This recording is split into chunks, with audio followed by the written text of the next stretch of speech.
restant dans une position pédagogique, tu vois, l'idéal serait que tu puisses continuer déjà avec ce que tu maîtrises déjà. Ce que tu maîtrises déjà. Pourquoi? Parce que si tu te lances dans l'apprentissage d'une nouvelle stratégie, ça voudrait dire quoi? Que tu dois d'abord maîtriser cette stratégie-là et ensuite commencer à vouloir l'appliquer. Or, bien que ça soit une bonne stratégie, bon, quand il dit bonne stratégie, c'est comme les autres. C'est effectivement d'ailleurs l'appelé comme stratégie. C'est pas une stratégie qui émane d'ailleurs, c'est moi-même qui l'a conçue. C'est juste que je la trouve plus adaptée au compte financé, au compte propre firme, aux propres firmes. Et je décide de pouvoir l'enseigner à mes différents étudiants. Que je vois. Voilà. Donc, je vais partir sur le graphe pour que je t'enseigne ça rapidement. Et à toi de voir maintenant, quoi. À toi de voir si tu peux la maîtriser rapidement. Et puis, bon, on va juger par rapport à ce que tu connais déjà. Non, mais c'est vrai que là, pour l'assimiler aussi, comme tu dis, il faut. Oui, mais c'est très simple. C'est très simple. En fait, Il faut. c'est basé sur la structure du marché. Je t'avais partagé un livre comme ça, là, très intéressant. C'était écrit Structure of Market. Quelque chose comme ça, ouais. Donc, c'est basé sur la structure du marché avec l'expérience que j'ai pu accumuler sur les marchés financiers. J'ai plus ou moins compris comment le marché évolue. Et puis, à partir de là, j'ai pu cerner un certain mouvement répétitif. Et à partir de là, j'ai pu déterminer mes zones d'entrée raisonnables auxquelles je saisis les opportunités. Et dès que je vois cette phase se dérouler, et bon, les habitudes de la PKM stratégie restent les mêmes, hein, notamment on traite juste sur la session de Londres et dès qu'on a une opportunité gagnante, la journée close, que tu connais très bien, voilà, c'est le trading Les mêmes principes. Voilà, les mêmes principes, c'est juste les différentes confirmations qui changent, mais sinon, l'appellation effectivement reste la même, hein, c'est la PKM stratégie. Pourquoi c'est la PKM stratégie? Parce que elle est conçue par moi, tu ne la trouveras nulle part ailleurs, tu ne verras jamais un livre où c'est mentionné ou bien quelqu'un a créé ça et puis nous on est venu juste commencer à trader avec les chamans. Voilà. Donc il s'agit de quoi pratiquement? On est sur TradingView, je vais t'illustrer cela et tu verras la chronologie. D'ailleurs, depuis que j'ai pris mon compte de 15 000 $, là, c'est avec ce que je trade.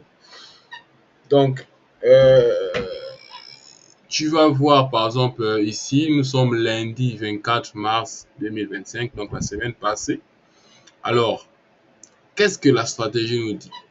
Elle nous dit que lorsque la session de Londres ouvre, vous devez faire quoi? Vous devez identifier déjà, même chose, même principe que les précédentes stratégies. Identifier les niveaux de high et de low, tu vois. Low, oui. Tu identifies ton niveau, ton high ou ton low, voilà. Et tu attends cette cassure-là. Et lorsqu'il y a cette cassure-là, tu attends que le marché vienne retracer. Par exemple, s'il s'agissait d'un high, le marché va venir retracer ce high-là.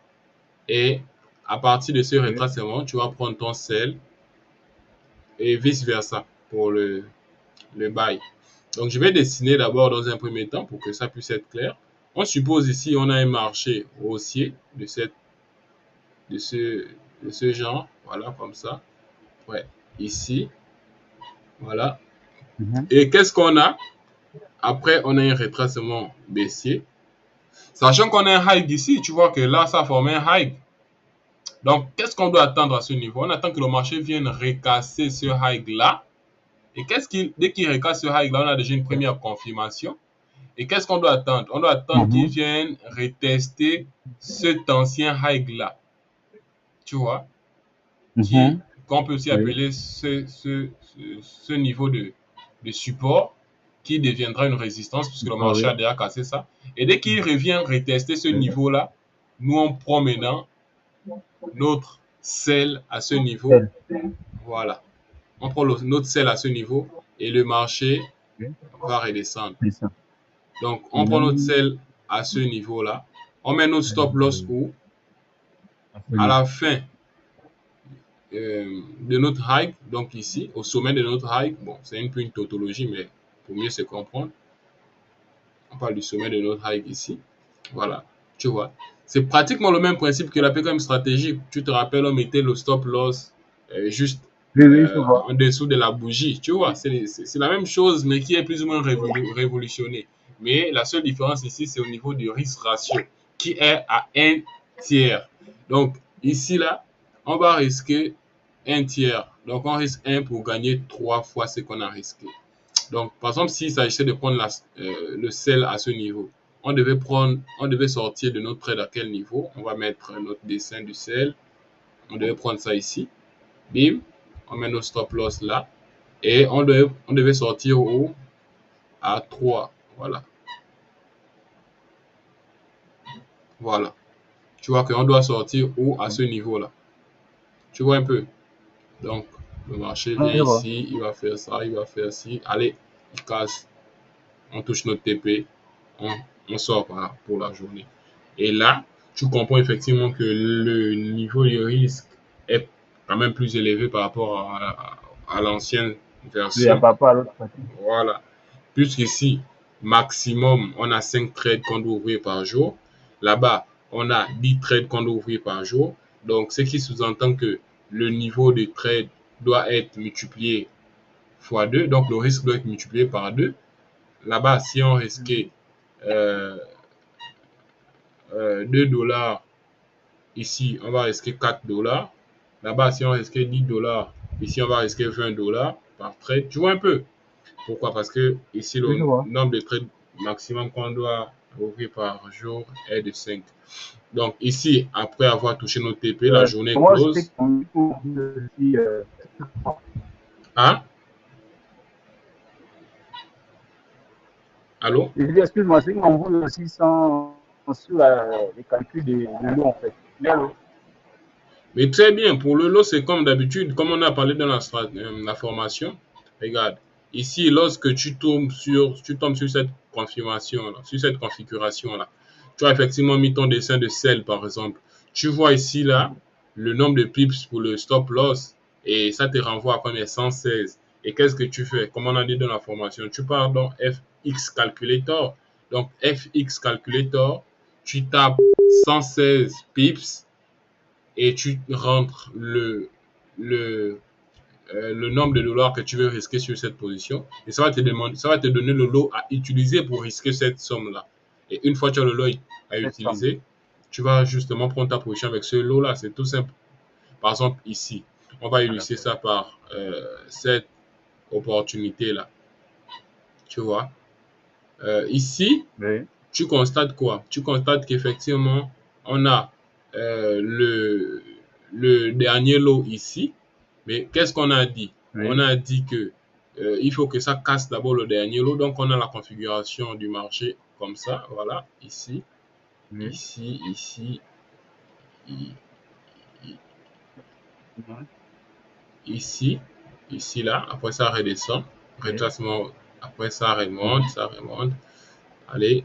après, tu vois, ici, là, on a notre lot. Tu vois un peu. Ici, là, on a notre high plutôt. Donc, notre support, notre dernier support ici. Et donc, on a dit le marché doit casser ce support-là. Et après, il doit venir retester ce support-là. Donc, au niveau du retest, tu vois, à ce niveau, qu'est-ce qu'on fait? C'est là où on prend maintenant notre sell. Donc, notre Oui. entrée se justifie ici, là. Tu vois, se décline ici. Et notre stop loss se trouve au niveau de notre high. Tu vois. Et à partir de là, on fixe les 1,3. Donc, le 1 tiers de ce qu'on a risqué.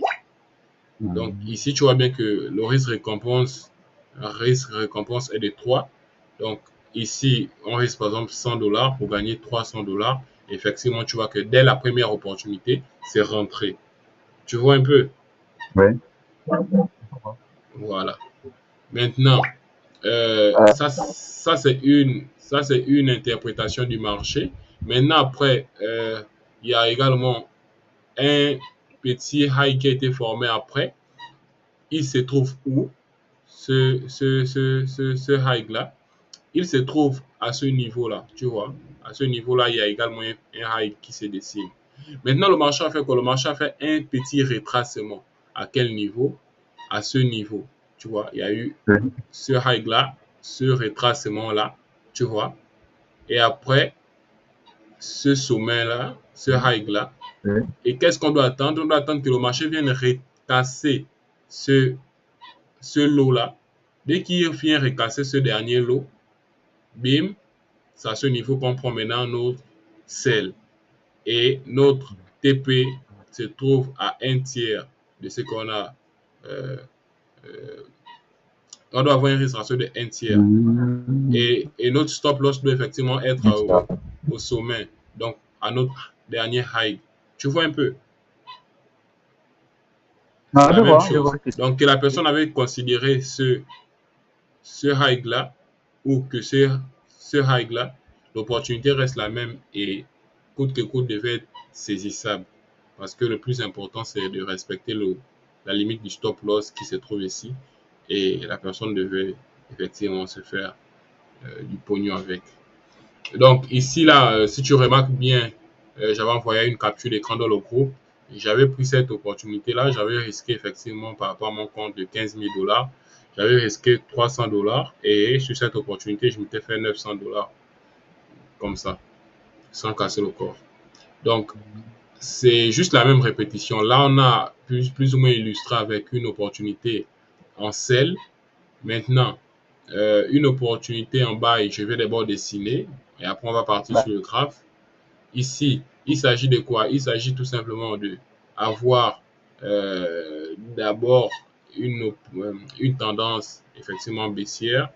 Voilà, par exemple, le marché vient comme ça. Le marché vient comme ça. Après, ça casse. Tu as vu que là, ça a cassé un dernier creux. Tu vois, ça casse un dernier creux. Et qu'est-ce qu'on doit attendre? On doit attendre que ce creux-là puisse être retesté. Dès que le marché reteste ce creux-là, qu'on appelle ici également un lot, on prend notre buy à ce niveau. Et dès qu'on prend notre buy à ce niveau, le marché est censé aller vers la hausse.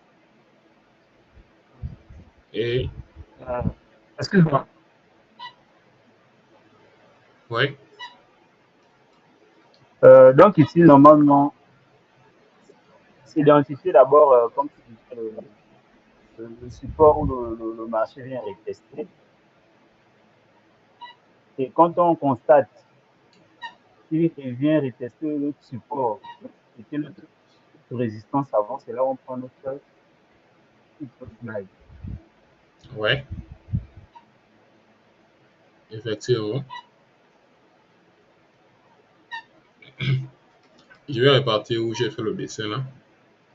Comme il y a eu un petit problème de connexion.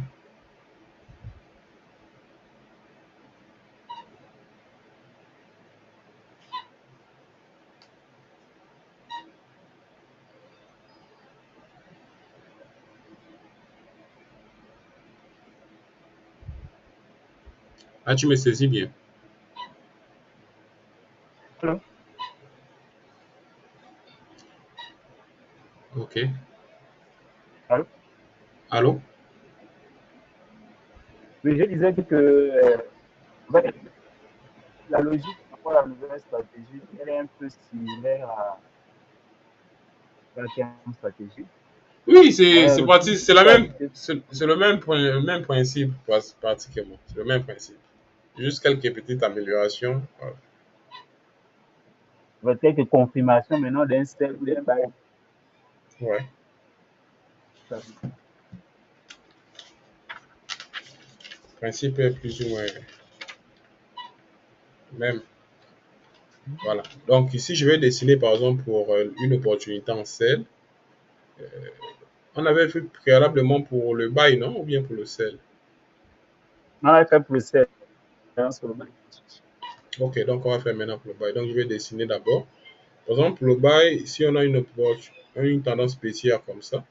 Tu vois qu'on a des sommets, des creux de plus en plus bas. Voilà. Après, tu vois, il y a cassure de ce creux-là, qu'on appelle également un low. Et après, on attend que le marché vienne retester à ce niveau-là. Et qu'est-ce qu'on fait? On rentre. Le marché va faire quoi? Il est censé aller vers la hausse, comme ça. Donc, tu vois qu'à ce niveau, on doit faire qu'on attend justement que le prix casse d'abord ce niveau-là. Je vais colorer ça. Ce niveau-là. Dès que le marché est venu casser ce niveau-là, on attend qu'il vienne retester. Et après, on fait quoi? On met maintenant notre dessin de buy à ce niveau. Bim. Et à ce niveau, on met notre stop loss par le bas. Et après, on cherche le 1 tiers. 1 tiers, on ne cherche pas la gourmandise. Maintenant, à quel niveau on cherche plus? Comme j'ai dit, c'est 5 opportunités maximum par jour. À quel niveau on cherche plus? C'est la 5e opportunité. Si les 4 premières opportunités ont échoué, à la 5e opportunité, tu cherches le 1/5. Donc, 1/5 de ce que tu as risqué. Si tu as risqué $100, au lieu de chercher $300 de profit, tu vas chercher $500 de profit à la 5e opportunité. Mais de la première à la 4e opportunité, c'est 1 tiers. 1 tiers. Pas plus, pas moins.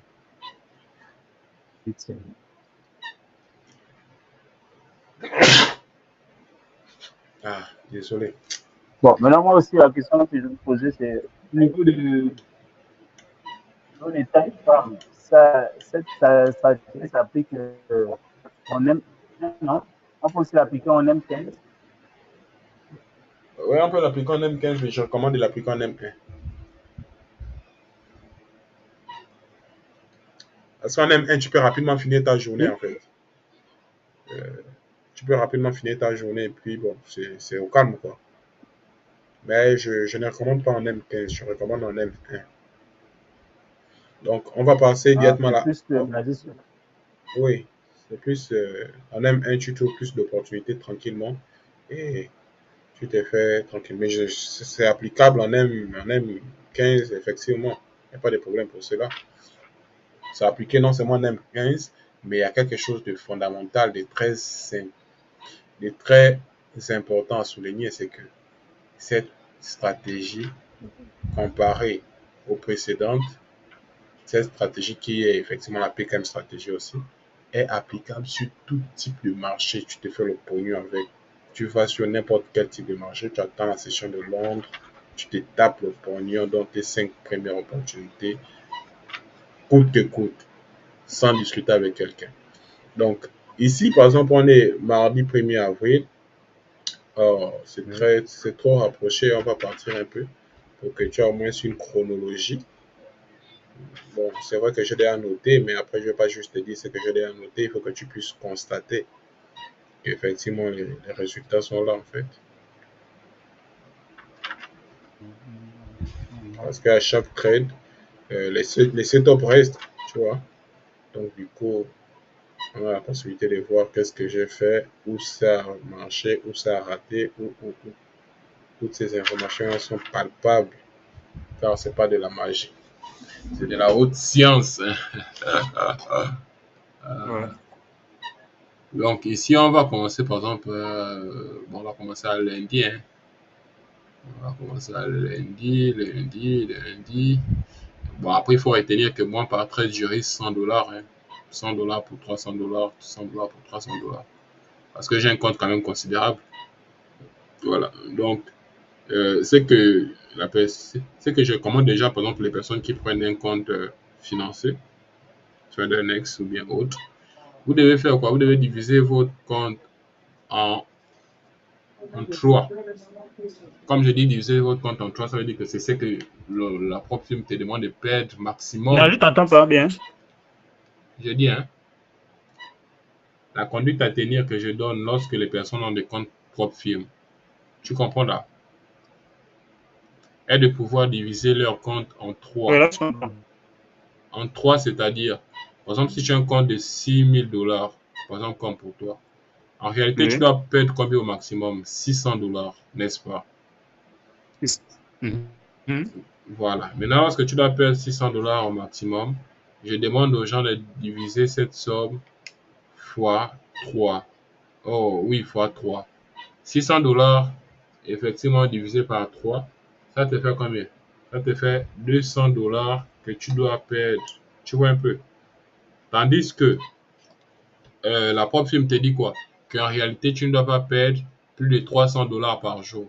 Mais toi, dans ta division de Ok. 3, tu te vois déjà qu'en réalité, tu ne dois pas perdre 200 dollars. Ça te fait déjà une marge de 100 dollars. Tu vois un peu? Donc, Mhm. dans ces Là, je 200 vois. dollars, dans ces 200 dollars-là, par la suite, tu dois maintenant les diviser par 5 si tu trades avec cette opportunité-là. Par contre, si tu trades avec cette stratégie-là, dernière version de PKM stratégie. Par contre, si tu trades avec l'autre stratégie, tu dois encore diviser ces 200 dollars fois 10. Mhm. Donc ici, si tu utilises cette stratégie, PKM stratégie là, tu vas faire 200 dollars divisé par 5. Tu vois que tu dois risquer par trade 40 dollars. Tu vois, 40 dollars pour 120 dollars par trade réussi.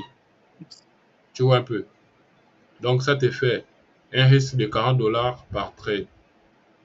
Et, Pas très doué. et à chaque fois, tu fonctionnes juste comme ça. Tu risques 40 dollars pour gagner 120 dollars. Ainsi de suite, ainsi de suite. Tu verras que en réalité, en moins de 2 Moi, semaines, j'avais suggéré 30 dollars pour gagner 90 par oui, trade. oui, oui, oui, il n'y a pas de problème. C'est toi qui vas voir maintenant par rapport à ce que tu veux utiliser comme stratégie. Comme je dis, tu as tout à ta portée. Je prends juste la peine de pouvoir t'expliquer ça, Oui. plus qu'en réalité, euh, tu es l'une des premières personnes avec lesquelles avec laquelle je partage cette nouvelle version. En fait, ça, c'est D'accord. une recherche récente.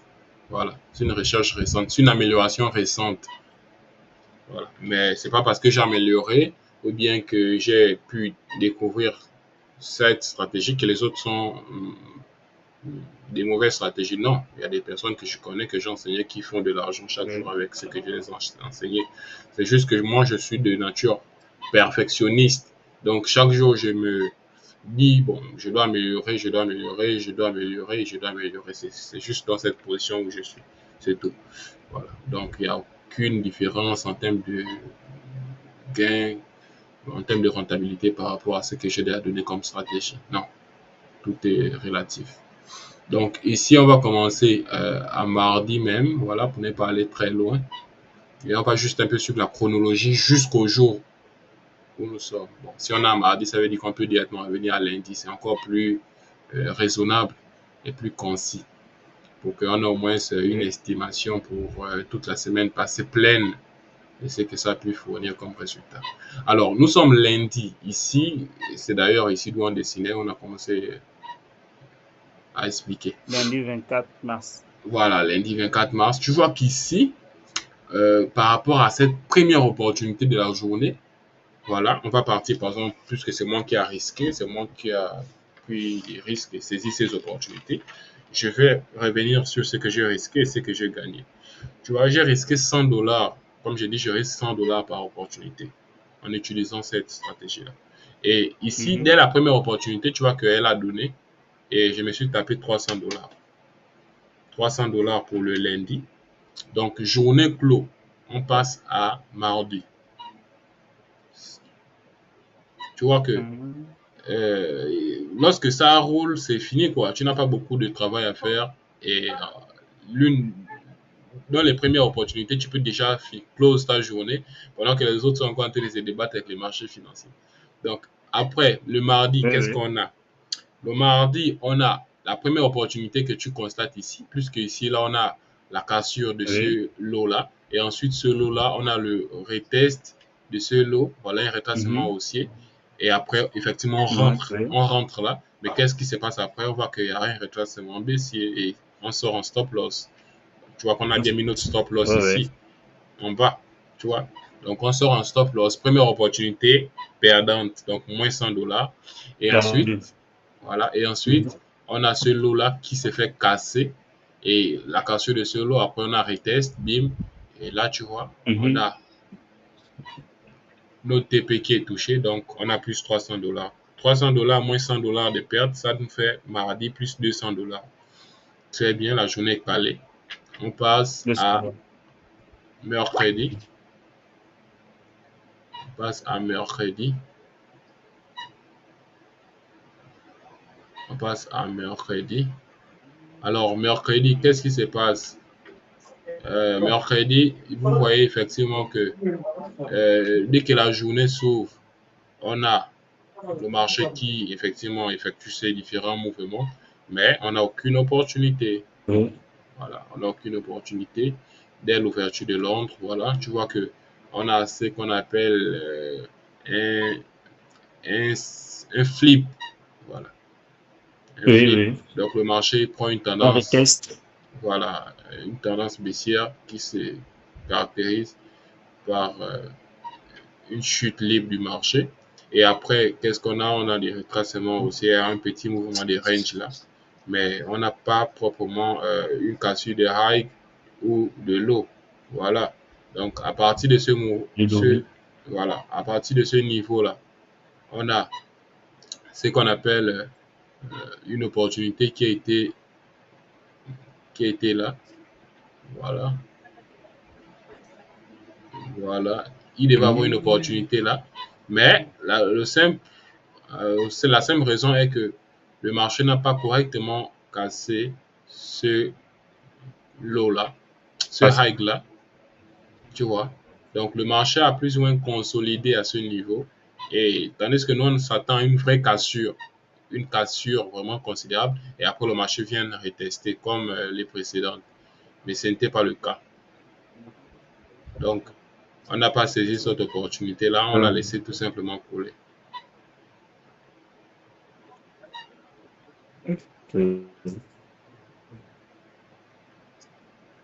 Alors, le réseau l'a un peu embêté. Tu me suis? Non, je t'écoute dessus même. Ouais. Donc, on est obligé de faire. On est obligé de commencer pour aujourd'hui en répartant parce que, comme le réseau bouge, ça refait encore en fait les bails. Donc, donc par exemple, aujourd'hui, c'est quoi? Aujourd'hui, on n'a pas eu d'opportunité dès l'ouverture de la session de Londres. Donc, tu peux constater ça à ce niveau-là. Voilà. Tu peux constater ça ici.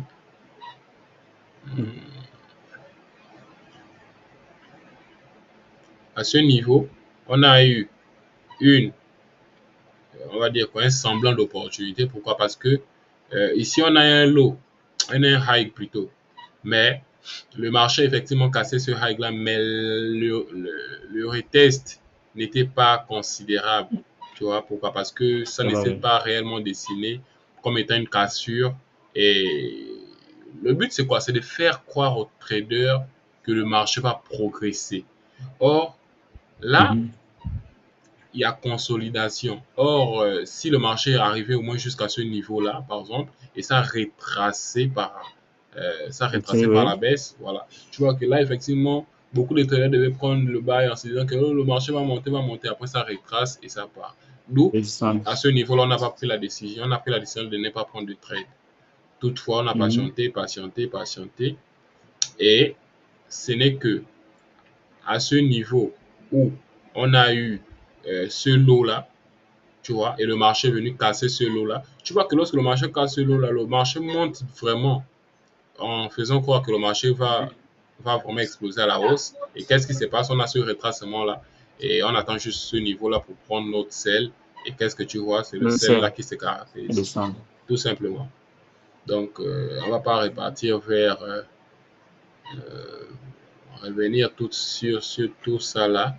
Le but, c'est de savoir ça. Voilà, parce que à chaque fois qu'on essaie de répartir, il y a une petite perturbation de la connexion là, ça nous ramène toujours.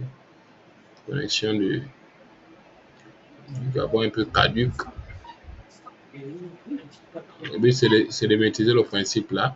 Mais comme je dis, c'est un nouveau principe. C'est quand même un principe plus ou moins novice. Je pense qu'il faut d'abord faire un certain nombre de pratiques, ce qui n'a pas été Oui, fait comparé à ce que j'ai proposé précédemment. Je pense que là-bas, tu étais quand même ex- tu exactement. as fait des exercices quand même pratiques, voilà, sur des comptes réels, sur des comptes démonstratifs et autres. Et puis, bon, je pense que tu es plus apte à trader avec ces approches-là par rapport à cette approche qui est plus ou moins nouvelle, qui en Oui, oui, réalité est encore même en phase d'application par moi-même. Mais comme Mhm. tu es si proche, bon, je vais profiter juste de t'en parler, quoi. Merci. Ouais. C'est quelque chose que je vais encore tester de temps en temps, Voilà, mais je vais un peu m'appliquer un peu sur les deux précédentes stratégies d'abord. voilà, c'est ça.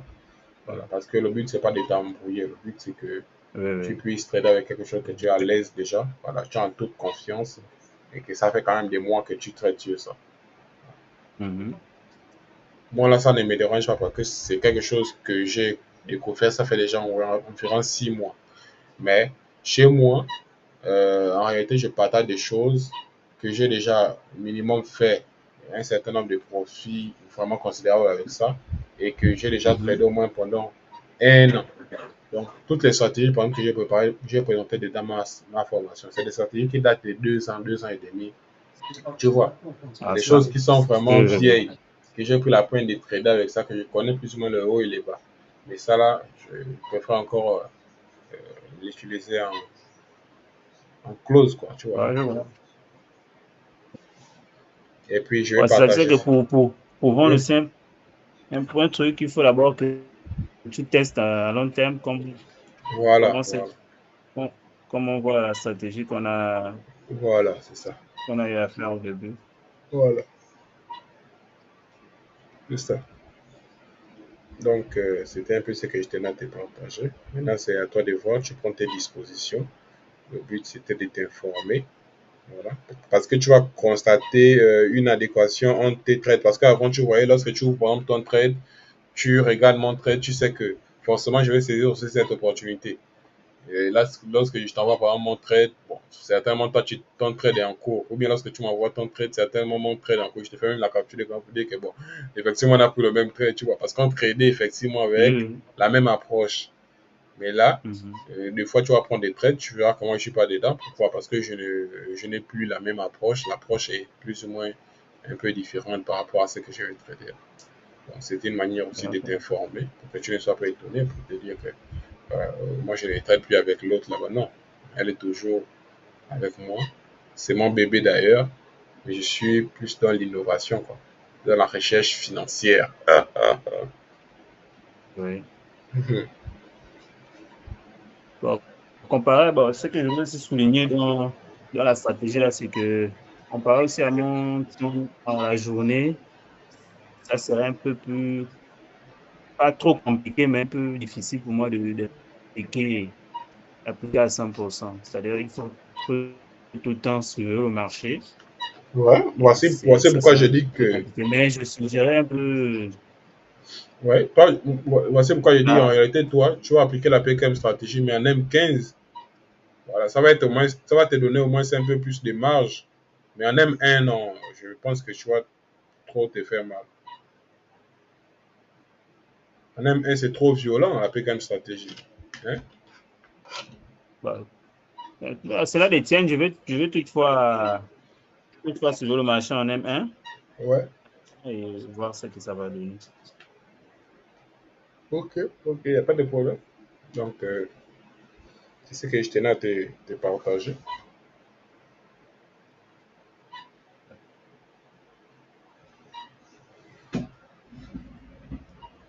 Donc, on va se dire à très bientôt.